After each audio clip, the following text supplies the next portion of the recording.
And I had to bring all of them into the studio this afternoon for this conversation. Now, as much as we are having all the fun, we need to delve very deep into this conversation. Now, let me tell you that Doc is the founder of Psych Med Consult.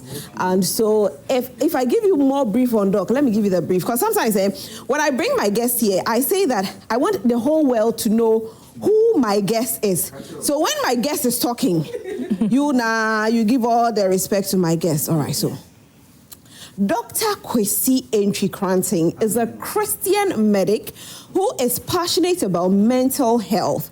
He has been working in mental health space for some time now, having had his first stint at the Department of Psychiatry, Kolebu Teaching Hospital. He was posted to Ankerfall Psychiatric Hospital, where he also served briefly as acting clinical care coordinator. Dr. Kranting is currently a resident in the Faculty of Psychiatry of the Ghana College of Physicians and Surgeons, an avid reader, writer, and public speaker. Dr. Kranting shares stories as part of his mental health advocacy on his social media handles on Facebook, Instagram, and LinkedIn. He speaks and does a lot of psychoeducation on many platforms that works at the Brain and Sleep Medical Center at Abokobi and helps run the psych clinic at Holy Trinity Medical Center.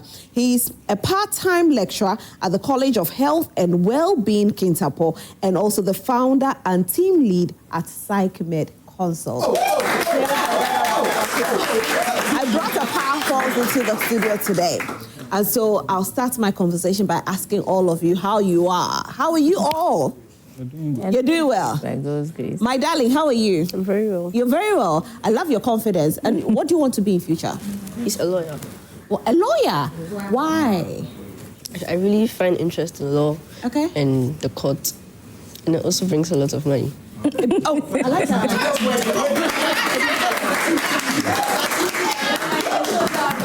It brings a lot of money. So we want to talk about trauma. We want to talk and find out from Doc, first of all, if we say trauma, what are we talking about? So trauma simply is any adverse event that causes a lot of distress to somebody. So it could be physical or it could be emotional. Okay. So trauma in itself can be in various scenarios. For some, it's verbal. For others, it's actually somebody exerting some physical force against you. So we would broadly classify them in those categories. Okay. But there can be simple trauma or complex trauma. In complex trauma, that means the trauma is still ongoing. So for years, people, maybe in a marriage for the last 10 years, all you can remember about your spouse is the trauma they've inflicted on you. That part is complex. Okay. So yes, that's the complex one. The complex trauma. So trauma is any adverse event that can happen to anyone at any point in time and give the person a lot of physical or emotional distress. Which one is the PTSD? So PTSD is the acronym for post-traumatic stress disorder. Okay. So it's the disorder that happens after the event. So usually there's what we call hyperarousal. You become hypervigilant. You are always on the lookout for any stressor. You are always, so there's that, and then there's reliving the event. Maybe it may even be intrusive. So you are not aware that you are reliving. The thought just comes to you, and then there are flashbacks. You are receiving the images of the event or the place, or even the emotion associated with the event. And then there's, in some cases, there's what we call dissociation. So some people sort of, if you tell them to even give you account, to disconnect from, so if you tell them to even give you account of what happened, they may not be able to fully tell you what happened. So those are some of the symptoms that are associated with PTSD. And it might be ongoing for more than 4 weeks. Less than 4 weeks, we will call it an acute stress reaction. Okay. So it's a continuum. If it is managed well within the first 4 weeks, we can, so that it doesn't progress to become what we call a PTSD. Right. Okay. So there are people that have PTSD. Yeah. Must you always have an event before you battle PTSD? Well, like the name is post-traumatic, is after the trauma. What about, there are people who say, I have PTSD, but they haven't gone through it. And that's the problem today we have, I don't know, I think in the light of our advocacy, we have found that people now like to throw terms around. My OCD, my bipolar. Meanwhile, there's no diagnosis supporting it. Like, people think it's a flex, but it's not.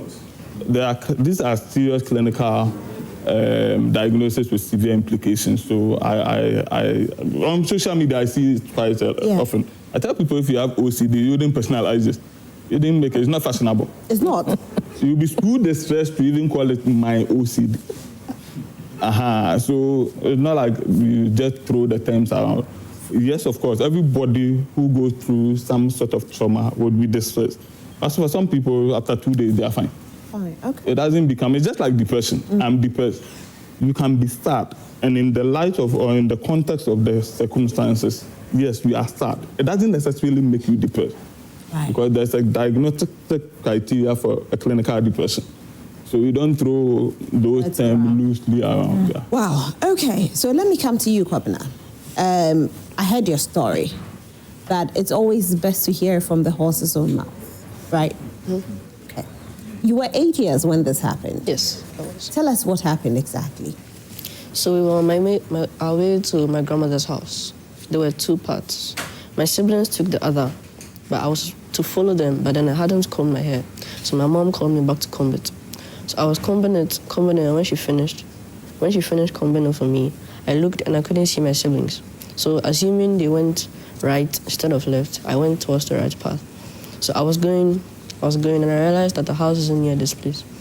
And I had my dad's phone with me. I was supposed to send it before my dad comes for it. Okay. So it was in my pocket. And I met a guy sleeping in front of his house. I don't know if it was his house or not, but he was sleeping, and I asked him for directions. He said he needed the phone to be able to call my parents. And back then I was naive. So you were 8 years? Yeah. So I gave him the phone to be able to use it to call for help for me. But then by the time I realized, he had just went in and closed the door. So I couldn't do anything about it. So I tried to move around, explore. I moved forward. I realized there was a street, and usually at my grandmother's house, there wasn't a street after the house. So I went back, and then there was this big, masculine-looking man who called me. He told me where was I going. I said that I mentioned the area where I was going, and then he told me she can lead me. So I followed him, but then he sent me to this dark place where I couldn't even recognize this place. I didn't even know it was there. So then by the time I realized, some men had grabbed me. I tried to release, but then I was 8 years old, and I was surrounded by big masculine men, so I couldn't do anything about it. They put me in a dark room on a chair, single chair. It was hard. They blindfolded me. I couldn't see anything, but I could hear something. It sounded like they were planning a deal to sell something. I don't know if it was me or not. So they were planning something about money. And then it got to a point I wanted to scream. I did. Nothing happened. Like, they just told me to keep quiet, that nothing was going to happen, no one was going to come for me. So then I kept quiet, and I thought to myself, I can't just sit here and do nothing. At least let me pray to God. So then I prayed to God, and then after some few minutes, they left, even the door slightly open. And I remembered how I entered, when they led me. I remembered that was the exit. So then I exited secretly. Like, I was scared. I felt like I was in a movie. But then it was real life. And then I exited, leaving, running, tearing everything off. Before I left, I tried to scratch the blindfold off with the door handle so that I could at least see. Then I did. And then I went back to the guy. So you were still blindfolded when you ran out of the room? I scratched the blindfold off. Okay, your hands were tied? No, I used my head. No, but were your hands tied? Yes, hands were tied. Behind the chair. Got up. So you ran with a chair behind you? How did you get out? Like, it wasn't such a big chair. Okay. It was like my whip. So I tried to get up from it and release my hand from it. Okay. My hands were still on my back. Okay. So then that way I was able to walk because my legs were free. I walked to the door slightly, scratched the blindfold off my head. It hurt me a bit though, but not really much. And then I was able to see. So then there was this old woman under the tree because I was lost. I didn't want them to see me again. So I tried to find a way to hide or go home. So there was an old woman under a tree. She called me, what was I doing, where was I going? And I told them what happened. I told her what happened. And then, I don't know what she did.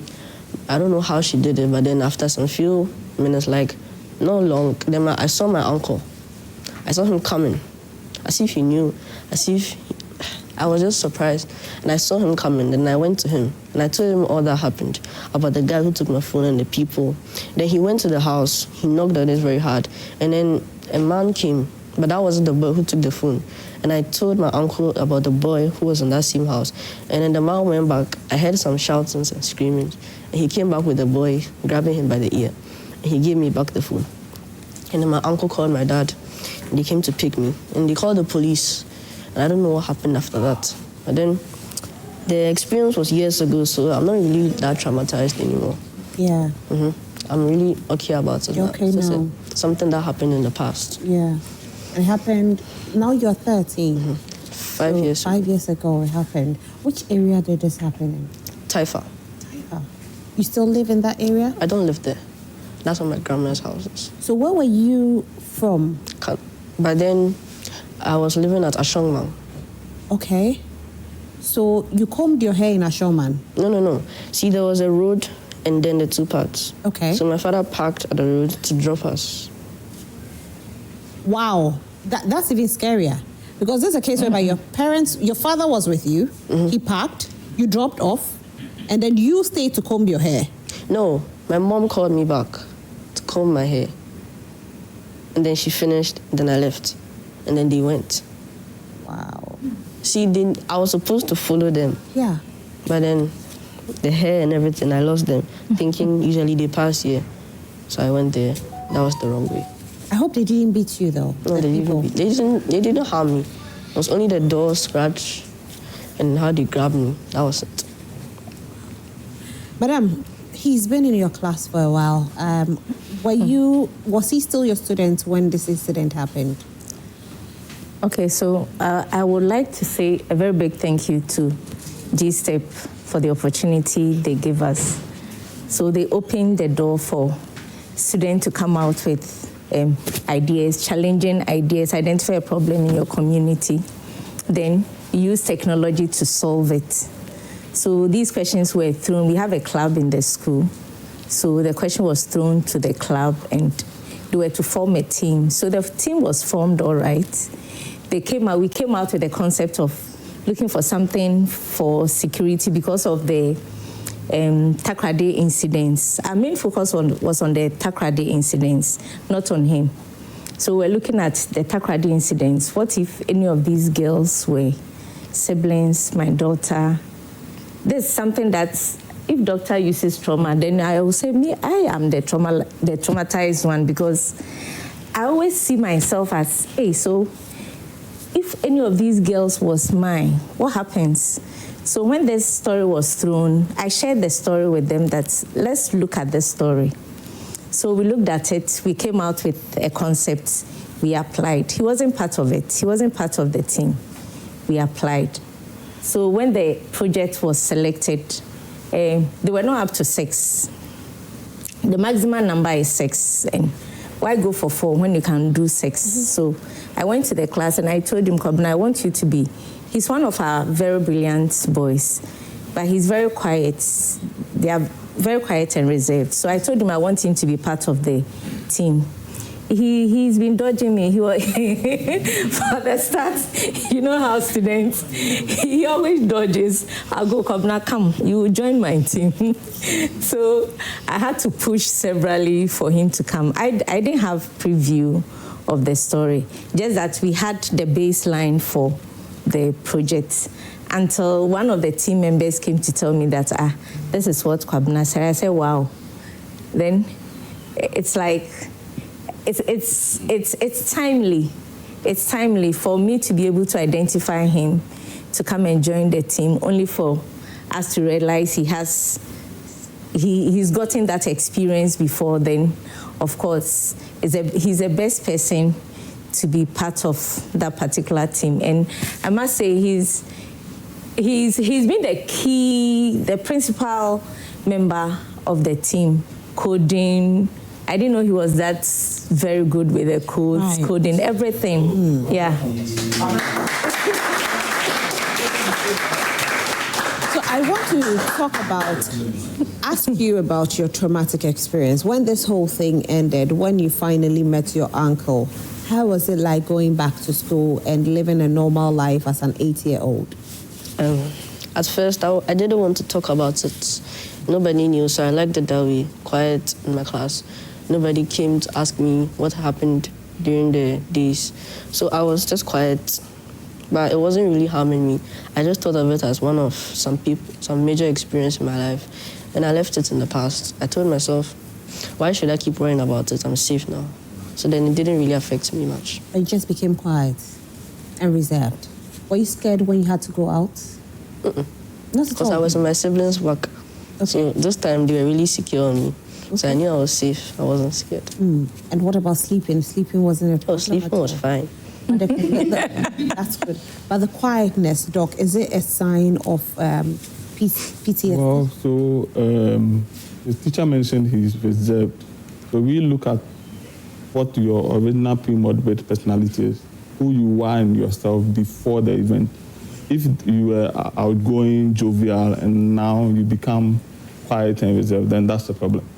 But if you are, that's who you are. So that's why for some people, that's who they are, quiet, reserved. So you cannot really tell the difference. So you have to use other signs or symptoms to be able to pinpoint that that's what's going on with them. Wow. So your story is now being shared and you created something out of it. But I'll come to you and find out more about that. But for Doc, maybe his age also counted, right? Yes, but for some people, their mental resilience, he seemed to be a mentally resilient lad. Okay. And I think it also helped. He set up processed the whole thing very, very well. And then I think for him to say, I'm leaving it to the past, that's huge. For some people, they never seem to come out of that place. So, well, yes, his age may be, but I think he's mentally resilient at his age to be able to say what he even said. Yeah. Okay. So what if somebody has gone through this and the person is not that strong mentally? Mentally too. How can the person come out of it? So the person would actually need to. So for most people, they tend to avoid, like I said, so either conversations about the thing the event in the first place, the people They don't they like think to talk about it completely. They don't talk. They avoid. Okay. They wouldn't even if you bring it up, they try and shut you down. So for people like that, they would need to come to terms with the fact that this is an event you need help for. It's not normal for you to climb up and say you're in your corner. Because then if you go and then you question carefully, you realize that there may be other things going. They are not sleeping well. They may even be comorbid depression also undergoing. So they are sleeping poorly. They are crying at night. They are having nightmares. They are not eating well. So these are things we need to find out and then let them know that they need help. And there's help available for them. If it's so bad, the person is even unstable to go through therapy, you would have to begin with medication first. And then now, otherwise the person, you cannot do therapy for that. So how can we identify that that person is going through that phase? Okay. Because sometimes the people don't even identify it, it's the people around them. Yes. So for most people, when I'm teaching, or I tell people, look at that which is out of the normal with the person.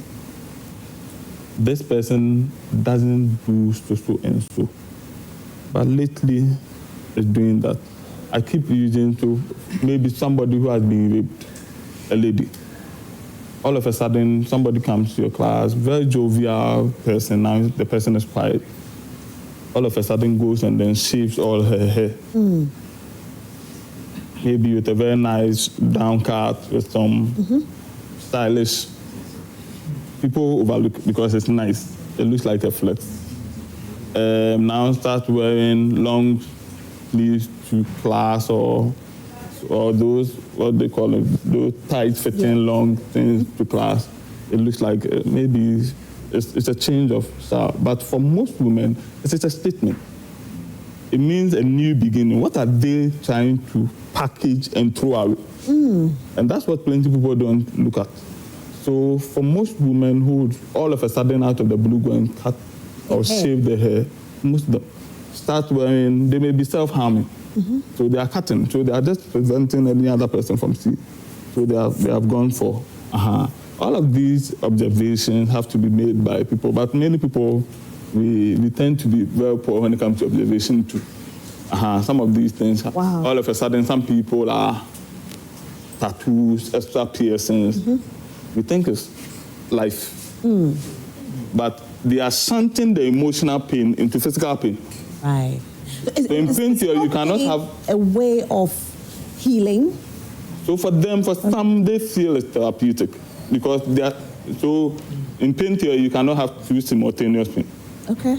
So what they are translating the emotional pain onto physical pain, and that's the reason for the cutting, for the piercings, for the tattoos. More often than not, we judge them, but people have a story to most of these things. Wow. The hair cutting one is very eye-opening because there are so many women out there that they are battling a lot. They keep quiet, they cut their hair. Like you said, we give them so much compliments. We meet them and like, oh, you look so pretty. I like your new haircut and all of that. But actually, the person has a lot. And the person might not even know, right? For some, it's not about a lack of knowledge per se. It's their own way of dealing with whatever it is they are going through. And that's the way they can express it. So, I come back to you, Kwabena. It didn't affect your education, you said, right? But what about friends? Did you have friends before this incident happened? Now, after the incident happened, you became reserved. I was reserved, but I still spoke to my friends. Okay, but before the incident happened, were you reserved or you were very outgoing? Not very outgoing, but I'll say I was a bit reserved. Okay. And then you still, after? Just a little change. A little change. That was you keeping to yourself. Did you want to talk about it after the incident? Why? I felt like it's not something they need to know. What about your siblings or your family members wanting to find out what exactly happened? Were you okay talking about it? Yes. At that time, you were okay talking about it. You are one brave young man, I must say. Thank you. Very, very brave young man. So when he joined G-Step, the group, was he confident talking about it? Okay, so like I said, it wasn't shared with me. Okay. It was one of the students who came to tell me that, Kobna shared this story and it's in line with the project. So I called him, I said, I wanted to be sure, like seriously, you went through all that. Then he said, yes. I said, you never shared with her. He said, oh, there was no need. I said, wow, that's nice. So then we knew that we had a story at hand. This is so, in our presentation, they say that it is not statistics, it is personal. Because it's now a personal thing. We felt that it was statistics. The story was very far away from us, but this time it's personal. So we dealt with the project as a personal project, not just for society or to solve societal problem. That was key, but it was a personal project. So we personalize it. Okay. Yeah. But Doc, those who don't want to talk about it, you said it's normal for it to happen like that, right? Yes. So it's a symptom of the disorder. Avoidance, hyperarousal, all of those things. So for some, if they don't want to talk about it, you tell them that, oh, okay, then let's deal with the other symptoms they are having. Eventually, we have to find a way, because eventually, if you are taking a history, you have to narrate how we got here, and then eventually you have to talk about it. Even for people with other mental health conditions, usually when they are agitated and they don't want to talk to you, they are angry that they've been bought by their relatives. There's a way you go around this. It's a skill. You just try and then connect And then eventually, when they feel it's a safe space, they'll be able to divulge whatever it is they've been internalizing over the period. You told a friend of yours in class. Yeah, it was the discussion we're doing. Okay. So, my friend was one of them who was in the same team. So I'm sure that he's the only one I told. Okay. Oh, and he said that you had that experience. Yes. How did your parents take it, though? I really don't know because they seemed normal. They were just trying to make me feel happy sometimes so that I wouldn't be sad. But I wasn't sad. I was okay. What were they doing to make sure you're happy? They were buying me things, making me free on Saturdays by not giving me work. Okay. So this came with some plus. So your siblings were working and you were not? Like No this house time, chores? They were working with joy. They were doing my things for me. I was happy. But they didn't last long. I like that one. You were happy because they were doing your chores for you. Were your parents allowing you out? Or they became overly protective? Oh, we barely go out unless it's something we need. Or unless our father plans something.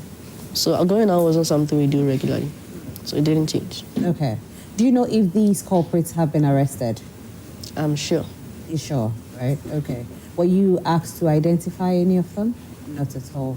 I think it's also helped, right? Yeah. If he was asked, how would that have affected him? So for some people, in the big period after the event, reliving the experience may be detrimental. So you do it in graded portions.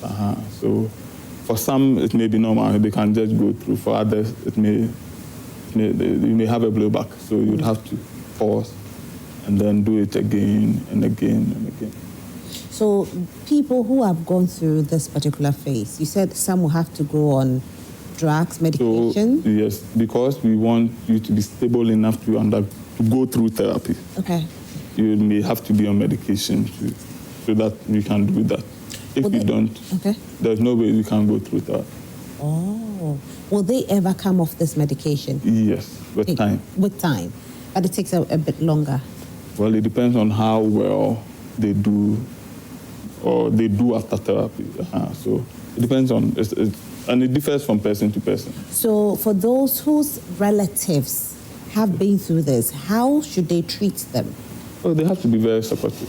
They need that environment. They have to understand that what they are going through is not normal. Actually, there are actual brain changes with trauma. So if we are to look at the brain structurally before and after, there are brain changes. Really? Yes, in trauma. How is it? How does it change? Does it get swollen or does it shrink? So there are various parts of the brain that some will shrink, some happens. Wow. Yeah, volume loss in some areas.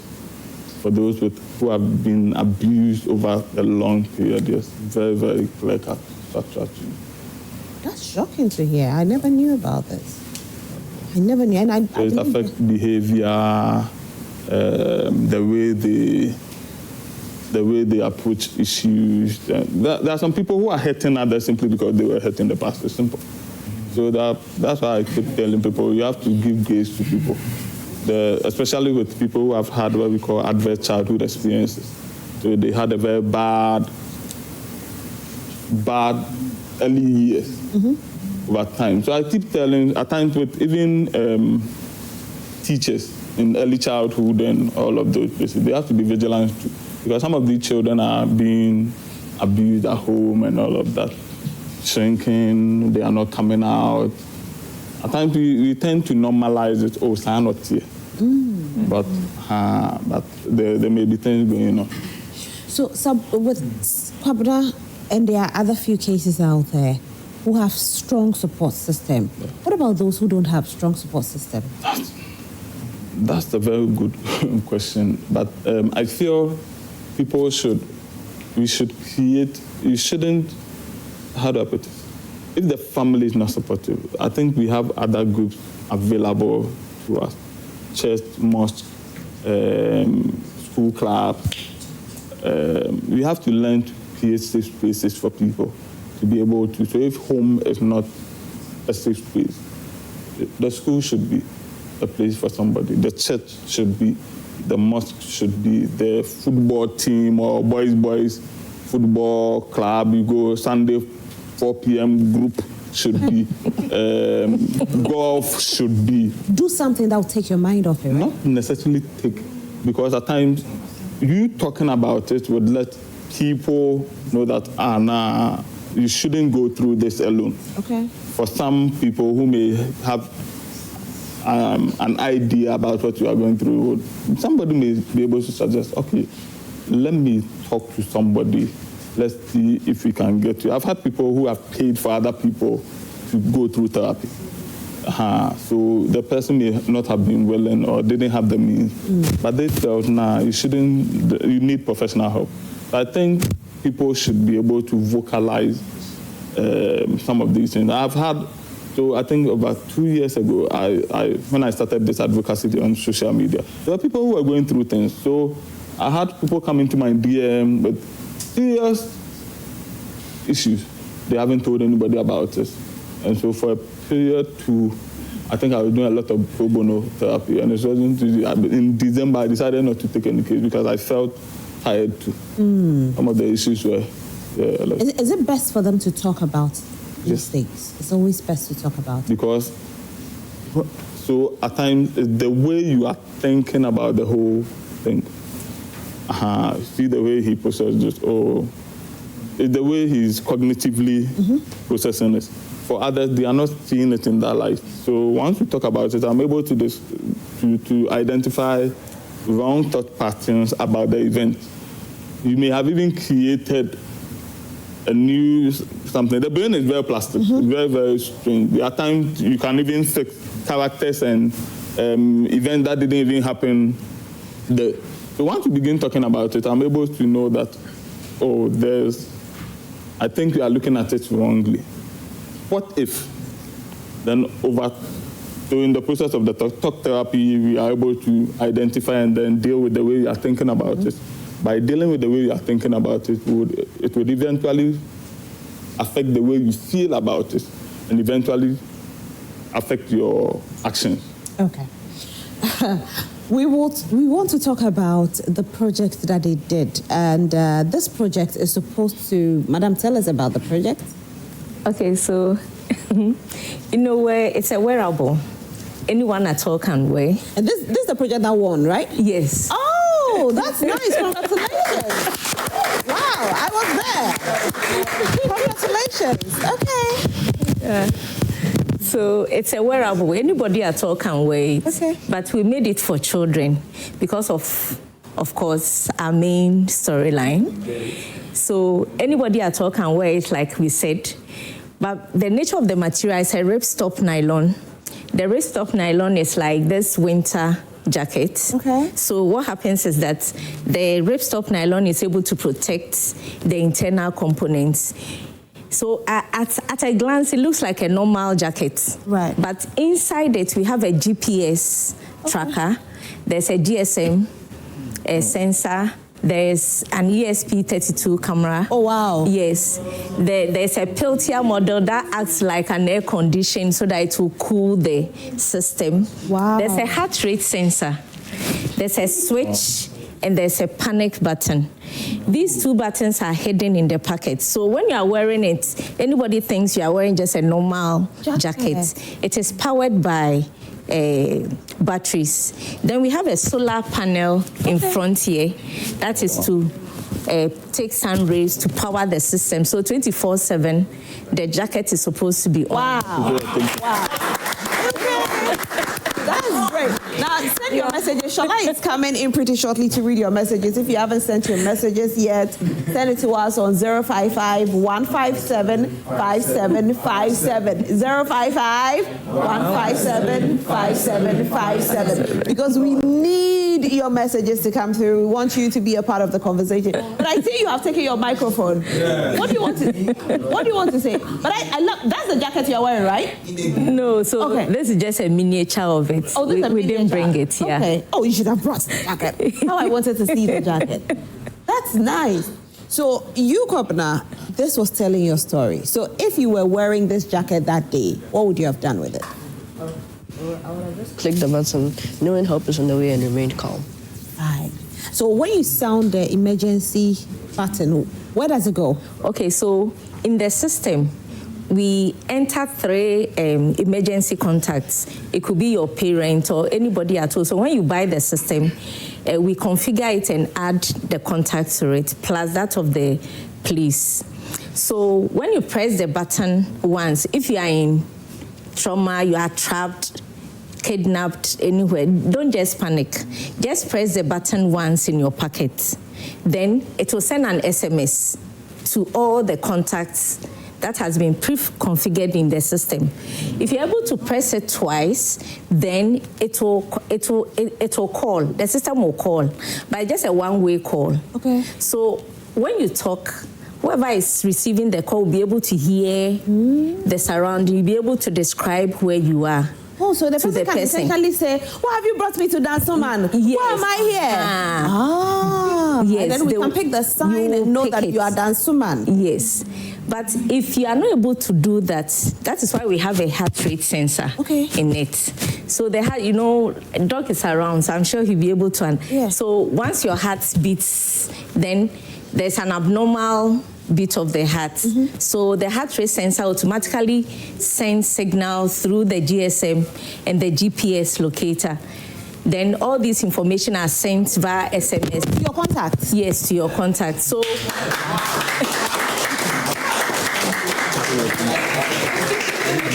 yeah, so the SMS, it's your current location. So it gives you a link. So once you click on the link, if you have internet access, you'll be able to know where the child is at that particular moment. Yeah. Wow. I'm highly impressed. Send your messages to us. If you are impressed, send your messages to us on 055-157-5757. Yes, you have the microphone. Who wants to speak first? Yes, Reverend.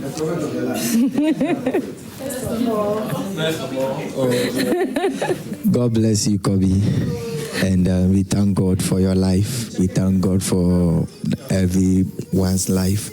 My question goes to Doctor. When Kobe was talking, he said he wants to become a lawyer. I know he's a tough guy, but my question is, when he becomes a lawyer and he gets a case like his own, because he has been a victim to that before, is it possible that it can trigger his emotions, that out of it he can even act more than what the law says? That's my question. Okay, so that's a good. I think people tend, once you are closely associated with an event, a case, or someone, where you feel there's a conflict of interest because of those events, you can exclude yourself. But then, like he said, he wants money. So he's going to do whatever he can. Within the law, I think there are tenets, and he cannot do above or beyond what even the judge. He's not the judge and executioner. So he can argue his case out within the tenets of the law, and then the judge will do that. He may be a good lawyer for that case because of the person, how personal it will be to him, but not necessarily because he may overdo it. So I think that's how I think he would. All right, just one last one, yes. All right, so good day, hope you're fine. All right, so my question is simple, and I want to know, is it that having the mental resilience, having confidence, the ability to block,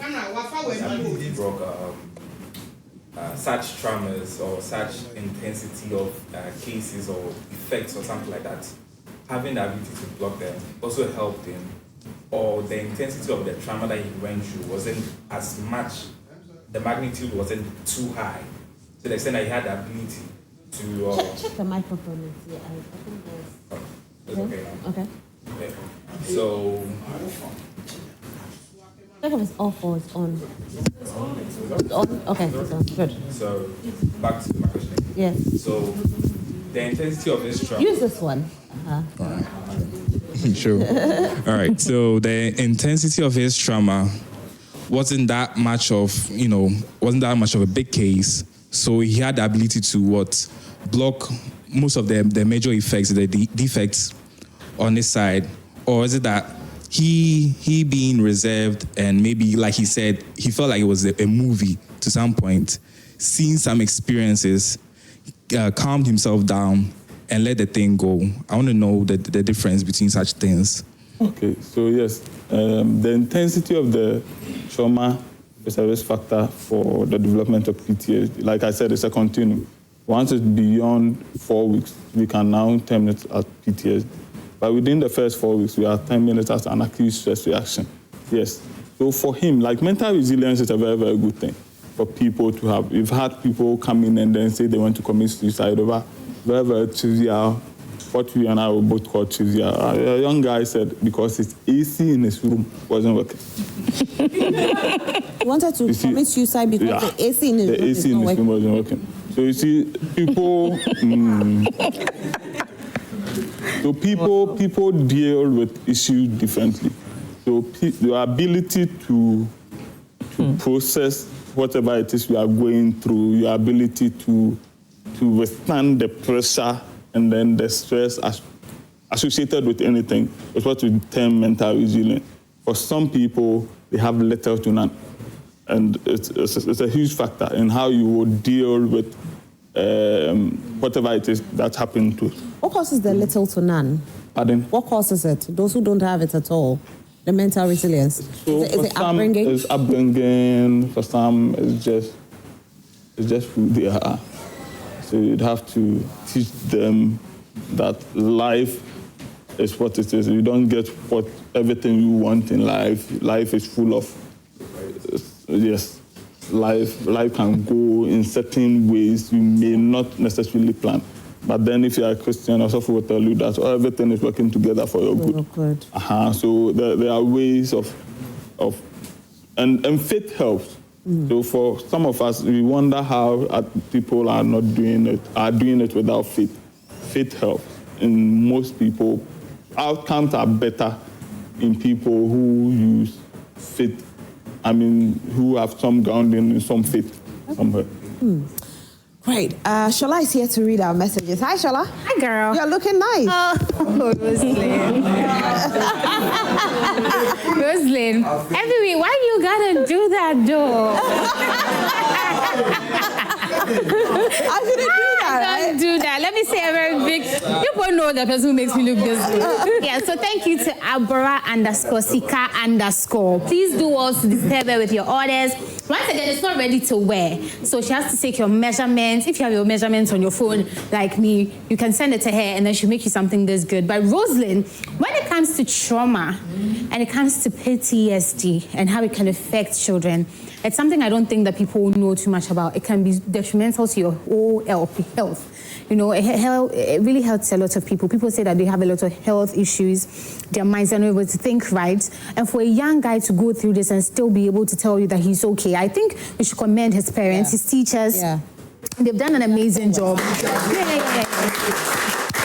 But also, if we're being honest, I am thankful for initiatives like G-Step, because G-Step gives the students or then the contestants the chance to go into their communities, search for the problems in there, and then find solutions. So these people are not old. They are not 18-year-olds. So I'm talking about 11, 12, 13. Yeah. They're sitting down, coming up with real solutions to problems going on in the society. And even though whatever he went through wasn't the best, I'm happy that at least it, let's say encourage them and inspire them to come up with such a thing like this, which is really great. But Rosie, people are seeing this online and they have a number of things to say, so let's go and take our messages. This one says that, shall I read my messages? But it's okay, sure, I'll read it. Don't worry, I've got to. This one says that the boy is so strong. God bless his parents for helping him find his footing again. This one says, Rosalind, this happened to my little sister 8 years ago.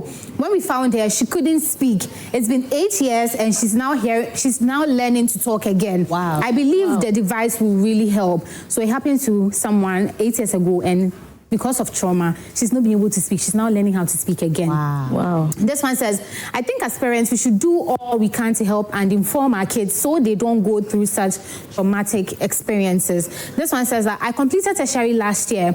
I was a fashion student and I had wanted to collaborate with an electrical engineer student to produce a uniform with a tracking device. My supervisor bounced me and said to my topic was irrelevant. Till date, I don't understand him. So that means that if he hadn't listened and he did it, probably he could be saving lives. So see, sometimes when people don't agree with you, try to do it. When it works, they'll come around, okay?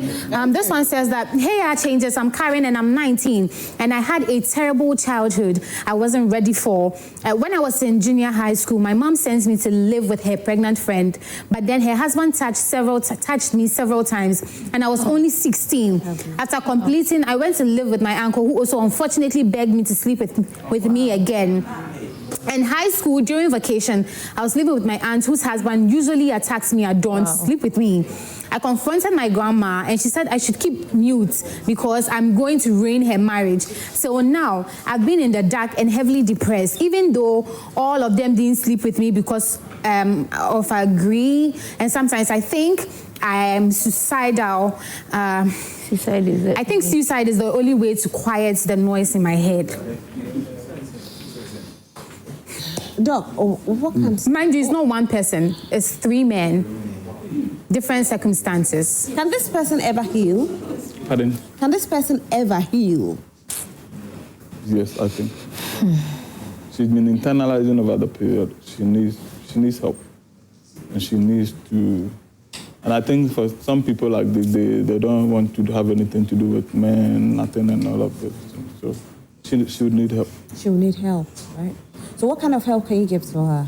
Oh, she should just walk in. Depending on location, I tell people there are a lot of psychiatric nurses in fact, every government hospital, district or what, has a psychiatric unit somewhere in the premises.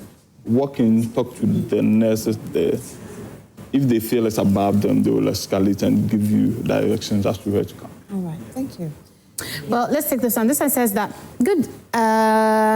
Rose, good afternoon. Please ask doctor for me. Sometimes I get scared of committing suicide when I'm alone indoor with my kid. I feel scared that something might track me to kill him or something. So this one says that sometimes she feels like killing her own son. She wants to know what to do. She says, am I fine? She's not fine. I mean, obviously you are not. Because this, I don't know. She says sometimes unbothered. Nobody has asked her to. She's just scared. Could this be a postpartum depression? So the story is incomplete, so you can't make a... Okay. Of course, she has suicidality and it has to be checked. She needs to come in. She needs, it's an emergency. It's an emergency, right? But in the interim, what should she do? Should someone come for the child? Because it's need now. Like, yeah, because someone has to take the child to the hospital. Yeah. So, I'm afraid. If she's watching, she should call. Okay. She should call in and then let's see what we can do. Okay. Okay. Please call in and let's see what Doc can do for you, please. Right. This one says, thank you for the good work. I want to share my experience with my trauma. When growing, I lived with my mom since she and my dad were not in good terms. She used it to abuse me more times those days. So the only place of refuge is the boarding house, SHS. So when school reopens, I'm the first to leave and always the last person to leave campus. It made me become reserved till today. This one also says that, hi, changes. I love watching your show. Keep it up, Rosalind. Thank you for tuning in. Doc, you said that one is what? Avoidance. She's avoiding going home. Wow. She's avoiding the whole People are drama. going through so much. I know people. There are people who have never gone home from... I think I had a case. I met her for the first time last week also. She never went home throughout the show. Never ever. And it's a condition, so it becomes a condition. So she left after SHS, got into tertiary, never went home, no vacation. She was always in the hostel till she completed. And she has never gone home in 8 years or so. Wow. So, today I'm hearing too many things. Now I understand when you said that you were listening and at a point it's like you got tired. Yeah. You get it can get overwhelming at a point in time. Wow. So, in a case where somebody goes through this traumatic experience, but the person comes out and the person is fine for probably 5 years, is there a possibility that this trauma could hit the person, the post-trauma depression could hit the person after 5 years? Or after a period? Let me say a period. Not that I know of. Okay. Because usually it's usually in continuum with the event. Okay. After 5 years, then there has to be something else. Something else. Or something could trigger it. Well, we might have what we can trace as a past history of those symptoms for us to say that, okay, this is a sequelae to the one we had 5 years ago. If not, I think they are two isolated events. Okay. And this time we are reacting to whatever happened. What happened, right. Anyway, this is all time will permit us for this conversation. Yes, of course, I know you were enjoying it. I was enjoying it too. But we have a lot of conversations too for today. And so, Kwabena, do you want to say anything before you go? Yes. I would advise others who have experienced trauma, they should speak about it to people who can help them and try to put it in the past, also to affect them very much. Right. Oh, thank you so much for sharing your story with us. We are so grateful. You are a brave young man. Super brave. Thank you. Right. And Madam? Yes, so thank you. I have learned a lot from Doc. Yeah. Like my son said, let's learn to speak out. It's not easy telling people your story, but get somebody that you trust. Yes, it's very important. Get someone that you trust. Share your story with the person. And the little boy said that he prayed. Prayer works. Yeah, prayer works. You need a little bit of faith. Add prayer and believe it. It will work for you. Amen. Yeah. Thank you so much, Madam Felicity. Dr. Felicity? I would say people should. There's help available. Talk about it like he said. But then again, walk into any facility and then ask for a psychiatric nurse or a professional, a mental health professional. Talk about it. Men like to internalize a lot. And I think that's why plenty of people say men are dying more than women are, because women by default talk. They learn to, but men would internalize. And all of these have some physical bearing on your physical health. So diabetes, hypertension, confusion, all of these things happen as a result of trauma. So men should also learn to talk.